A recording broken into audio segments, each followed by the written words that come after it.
Bonjour les amis, bonjour la famille, bienvenue sur notre chaîne. Mon nom c'est Ghislaine et si c'est votre première fois ici, n'oubliez pas de vous abonner à notre chaîne, comme ça vous ne manquerez aucun de nos messages.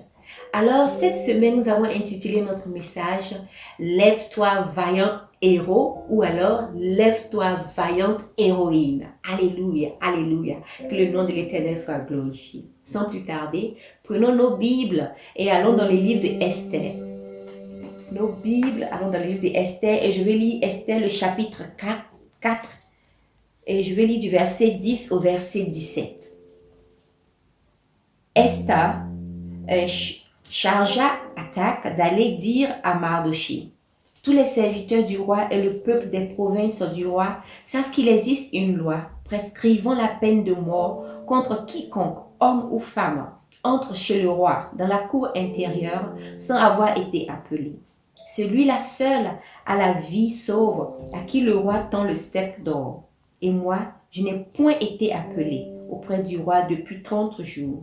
Lorsque les paroles d'Esther eurent été rapportées à Mardochée, Mardochée fit répondre à Esther: ne t'imagine pas que tu échapperas seul d'entre tous les Juifs, parce que tu es dans la maison du roi.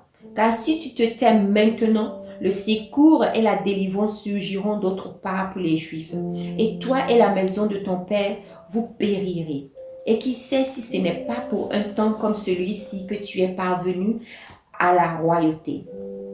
Esther envoya dire à Mardochée: va, rassemble tous les Juifs qui se trouvent à Suse et jeûnez pour moi, sans manger ni boire pendant 3 jours, ni la nuit ni le jour. Moi aussi je jeûnerai de même avec mes servantes. Puis j'entrerai chez le roi malgré la loi, et si je dois périr, je périrai. Mardochée s'en alla et fit tout ce qu'Esther lui avait ordonné. Alléluia, alléluia, gloire à Jésus-Christ. Mon frère et ma soeur, en ce jour, je suis venue te dire que quel que soit ce que le monde est en train de traverser, tu es la solution. Tu as la solution en toi. Qu'est-ce que je suis en train de dire? La solution, c'est Jésus-Christ de Nazareth. Et Jésus-Christ vit en toi. Alléluia. La semaine dernière, nous avons parlé du pouvoir que Dieu met en nous. Alléluia. En tant qu'enfant de Dieu. Et ce pouvoir-là te donne, si tu veux, Dieu nous donne il nous donne des dons. Voilà. Que nous pouvons utiliser. Qui sait? Pour ce temps que nous traversons aujourd'hui, on parle de coronavirus, tout le monde est paniqué, on entend les bruits des guerres, on entend des bruits aujourd'hui en Afrique, par exemple en Côte d'Ivoire, chez moi il y a des troubles. Qui sait si ce n'est pas pour un temps comme celui-ci que Dieu te demande de prêcher la parole? Qui sait si ce n'est pas pour un temps comme celui-ci que Dieu te demande de donner à des familles qui sont démunies, des gens qui ont perdu leur emploi, qui ne savent plus où se tourner? Qui sait si ce n'est pas pour un temps comme celui-ci que Dieu te demande déjà de consoler les veuves, de consoler les orphelins, alléluia, de donner des conseils, alléluia. Qui sait si ce n'est pas pour un temps comme celui-ci que l'Éternel a suscité des hommes et des femmes de Dieu, vaillants guerriers, vaillants héros, alléluia, pour la gloire de son nom. Ce n'est pas le moment d'avoir honte, ce n'est pas le moment de se cacher, enfant de Dieu.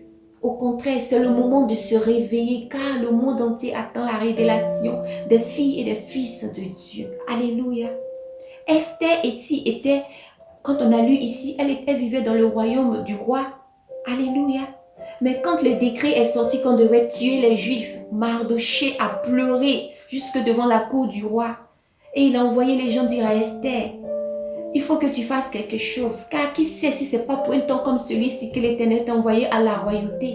Esther avait peur, parce qu'il y avait une certaine loi qui disait: si le roi ne t'a pas appelé, tu ne peux pas débarquer dans ses chambres. Alléluia. Mais Mardochée lui a rappelé que n'oublie pas que toi aussi tu es juif. Et si tu ne le fais pas, quelqu'un d'autre va le faire.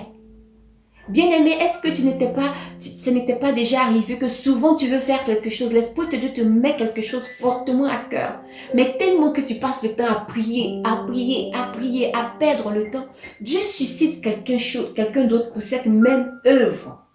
Et avant même que tu ne te réveilles, l'œuvre a déjà pris des racines.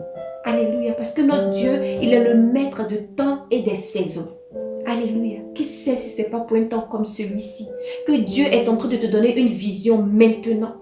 Alléluia. Réveille-toi. N'aie pas peur. Car celui-là même qui t'appelle à faire son œuvre, il va te donner la force. Il va te donner ce dont tu as besoin. Alléluia. C'est vrai, tu me diras, il y a plein d'hommes qui font beaucoup de choses. Mais Dieu t'a créé pour quelque chose de précis.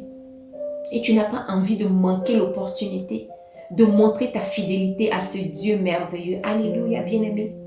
Cette semaine, pendant que tu médites sur ce passage d'Esther et pendant que tu écoutes ce message, je prie que le Saint-Esprit encore t'enseigne beaucoup plus de choses. Parce que n'oublions pas que nous travaillons tous pour le même maître. Le même et seul maître, celui-là même qui a été à la croix pour toi et moi, Jésus-Christ de Nazareth. Alléluia. Nous travaillons pour que son nom soit glorifié, pour que celui-là même qui ne le connaisse pas, le connaisse au travers de toi et de moi. Alléluia. Je prie que l'Éternel te bénisse abondamment. N'oublie pas de partager ce message et je te revois encore la semaine prochaine. Au revoir.